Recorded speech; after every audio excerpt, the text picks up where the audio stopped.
हरि लाल की जय, व्यास जी महाराज की जय, सुखदेव स्वामी की जय, राजा परीक्षित जी महाराज की जय। एक समय पर राजा परीक्षित ने पूछा कि प्रभु आप ये बताइए कि ये ब्रज में गिरिराज कहाँ से आया और ये किसका पुत्र है, कौन लेके आया।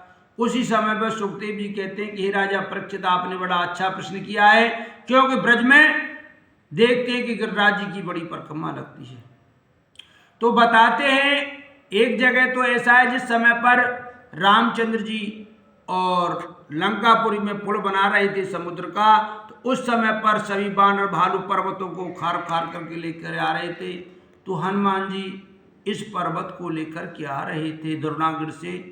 उसी समय पर और जामवंत ने आवाज लगा कि बानरों, अब पुल बन करके तैयार हो गया है, अब पत्थरों को वहां जिससे लाए उसी जगह पर रख दो। उसी समय पर दुर्नागर हनुमान जी से कहने लगे कि प्रभु ये तो आपने अच्छा नहीं किया, क्योंकि ना तो मैं राम जी के चरणों में लाया, ना मेरे पिता से बिछोया कर दिया।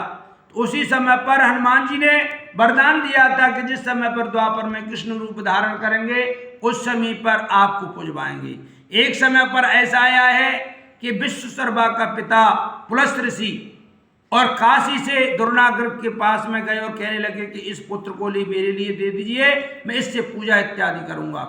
उसी समय पर दुर्नागर कहने लगे प्रभु मेरा इकलौता पुत्र है। उसी समय पर गिरिराज जी से पूछा गया तो उन्होंने कहा कि कोई बात नहीं, पर मेरी एक शर्त है, जिस समय पर मुझे ले जा करके रख दोगे उसी से मैं हिलूंगा नहीं। तो पुलस्त ऋषि मन में विचार करने लगे कि दुर्नागर से मैं सीधा जाकर के काशी में ही रुकूंगा। इधर प्रभु की कृपा से और कमंडल में डाल करके इस गिरिराज जी को लेकर के पुलस्त ऋषि चल रहे हैं। तो वहां दिल्ली से इधर ब्रज में आए हैं, तो ब्रज में जाकर के उनको लघुशंका लगने के कारण और उनको ब्रज में रख दिया मथुरा जिले में। तो उसी समय पर 7 कोस 21 किलोमीटर का ये खड़खड़ कर करके ये अपना विराट रूप धारण कर लिया। उसी समय पर पुलस्त ऋषि स्नान इत्यादि करके आए तो उन्होंने पूछा कि चलिए, उसी समय मैंने प्रतिज्ञा की थी अब इससे आगे नहीं बढ़ सकता। उसी समय पर पुलस्त ऋषि ने भी श्राप दिया है कि गिरवर के लिए कि हे मेरी मनोकामना आपने पूर्ण की इसी समय पर तुम तल तल गिरते जाओगे, तल तल धरती में धंसते जाओगे, और जब कलयुग पूरा आ जाएगा तो उस समय पर आप जमीन के रसातल हो जाओगे।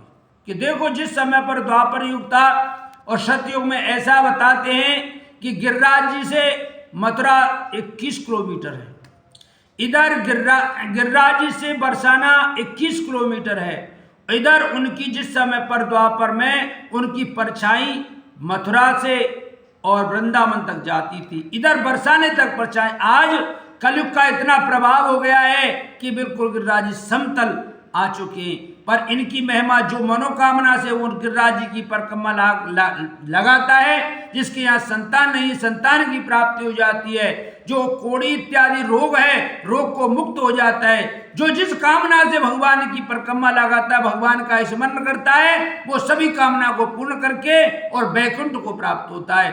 तो मेरे प्यारे ऐसे ब्रज में हमारे श्री गिरवर धारी श्री भगवान विष्णु हैं, तो आप उसी की धारणा कर लो, संकल्प ले लो, आपकी सभी मनोकामना पूर्ण होंगी। जय श्री राधे।